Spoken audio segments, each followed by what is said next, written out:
Nice to have so many of you join us today for this webinar. Welcome on board IRA Coaching. So we have a topic today which is Introduction to Business Interruption. We'll go over this webinar right now. Just to introduce myself, my name is Radhika. I belong to the insurance industry and I've been a part of a public sector company and a private company for almost 30 years, and then took a break and right now into training. And we are four subject experts who came together and formed IRA Coaching as a company. So IRA Coaching is a training company which is specialized in insurance industry, and together all the subject experts who come on board and do the training for us, they're all very senior industry players and experienced experts. So I'm sure in terms of the topic, in terms of the personal hand holding that these faculty can give, definitely it would be very immensely helpful for the freshers, for early professionals, and for also those mid-term professionals, who mid-level professionals who if they want to refresh their self about some basics and some deeper understanding of subjects, definitely you can make use of all the programs that we come up in IRA Coaching. So just for you to get an update about all our webinars, you can look up our website, which is www.iracoaching.com. And you can also follow us on our social media. We are there on Insta, LinkedIn, and Facebook, where we put out some useful content for all of you. So this is briefly about the company and myself. And right now, I think the topic for us is business interruption. I want to encourage all of you to make use of all the free webinars. So like I said, every Friday, 5 to 5:30 p.m., we will be having some useful topics which are very relevant for the day. And these are walk-in webinars. You can come in and make use of these programs. So the context of business interruption in today's world, it cannot be more relevant than today, isn't it? So, post-COVID and the lockdown situation where many businesses have been hit quite badly. But right now, businesses have realized what it means when your business is just stuck like that. And if it was because of an accident also, they would have been in a similar situation. So right now there is a lot of scope for us to speak and educate our clients about business interruption. And so we thought we should bring this as a topic today. So how we'll go through this webinar is I have a presentation. I'll make the presentation to you. And in case you have any doubts, you have a Q&A option and a chat option. You can chat and let us know the questions, and one of my colleagues will read out the question for me, and I'll try to answer them at the end of the webinar in case you have any, right? So when we talk about business interruption, this is a huge fire accident, right? And the cause for this is a chemical explosion. So this just to show you the impact that a fire accident can have on any industrial premises, right? So when you have a fire and when you have a reasonable amount of combustible goods in your premises, as a factory or as a shop, for that matter, any occupancy, anywhere, if the amount of combustible material either that's used in the construction or you store them inside the premises, there is always a scope for a huge fire accident that can happen. And we're seeing off late, if the cause of the fire accident is something to do with explosion or something to do with poor electrical maintenance or a short circuit, the speed at which the fire accident can spread and cause damage is very huge, very vast. So in this example, you can see in a deep way the industry is totally damaged and physically totally gone because of the fire. So what are really the consequences of a fire? Whenever a fire happens in any industry, what happens? Obviously, property is damaged, right? It is lost or it is damaged because of the fire accident. And then you have some property which also gets damaged when the firefighting happens. When you're trying to extinguish the fire also, there's every chance that the damage gets further worsen. Right? And another important damage that happens is also the smoke.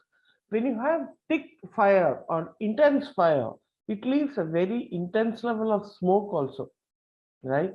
Like I said, the chemical explosion, or even if any fuel that gets burnt, let's say it's an oil factory or a paint factory, right? Anywhere where you expect at least 20 to 30% inflammable or uh, uh, combustible items within the factory, the fire leaves a lot of smoke behind, right? Very thick smoke, and the smoke can in turn cause damage, and that is also a direct consequence of fire. Now both these, whatever is the fire damage and whatever is the smoke damage, clearly gets paid under a fire policy. We all know most of the times, most of us, we issue fire policies to our clients, and these damages get covered under a fire insurance policy. But if structured well, fire insurance in it. So what does a fire insurance really pay? I mean, now that we've seen a real incident that a fire accident has happened, and this particular client, let's say he has a fire policy, what would it cover? We saw there were a lot of machinery that was damaged in that picture. So obviously you get new machinery for old machinery. There's something called reinstatement value clause that we add. So you get new machinery in place of the old machinery because of the fire accident. That gets paid in a fire insurance policy.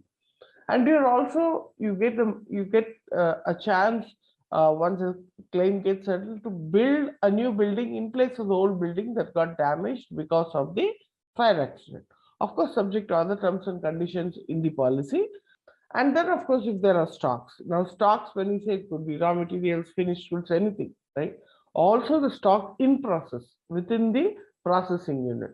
And apart from building machinery stocks, there are a few additional expenses that we do give as add-on covers in fire, which is one of the main example being debris removal. In the same picture that you saw, if you saw, once the fire gets extinguished also, there'll be a lot of debris, the wreck or the remaining remains of the fire accident.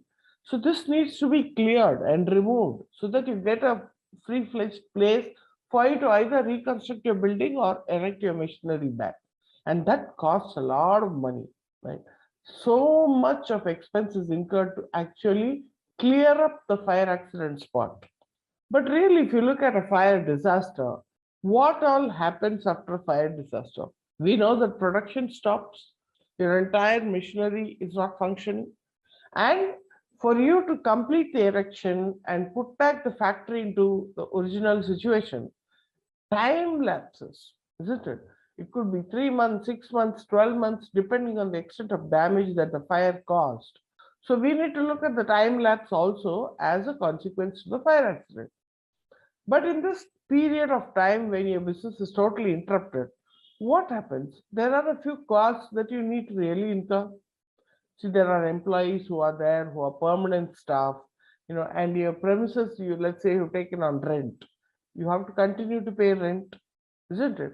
And let's say for the business, you have taken some loans. You have to anyway pay the interest. Now, these are fixed costs, whether or not you run your business, you have to incur these expenses. Now, because of this, the losses mount up and the revenue pressure goes up. Right? So there's a whole pressure that gets built around the business. We saw this during lockdown also. But it was not a fire accident, it was COVID situation. Right? So this is where the revenue pressure really mounts up on the owner of the factory. Now, what is insured not get under a fire insurance policy? We saw what he gets under fire, isn't it? A direct physical loss or damage to the building, to the machinery, and to the stocks, and a few expenses which he has taken as add-on. But do we really pay them? Like we just spoke about a few fixed expenses that he has to incur during that period of lapse. Does he get covered in the fire insurance policy? No, it's not covered, isn't it? And let's say in that 6 months, if there was no fire accident, they would have made some profit, they would have had some sales revenues, isn't it? So the production would have been on, and let's say they would have had some targets, and the raw materials would have been manufactured and finished goods would have been sold in the market, and some profit margin would have been earned, right? During the period of interruption, during the period of reinstatement after the fire accident, all the profit and the revenue is lost, isn't it? So these are two important things that are, big losses for the business house, but they don't get paid under fire insurance policy. So right now, that is why they are not paid under fire insurance policy, because they're consequential in nature. They are not direct losses of fire, isn't it? They are a consequential loss. So fixed costs without commensurate revenue flow, loss of sales or business resulting in reduction of profits and loss of market. These losses are consequential in nature, right?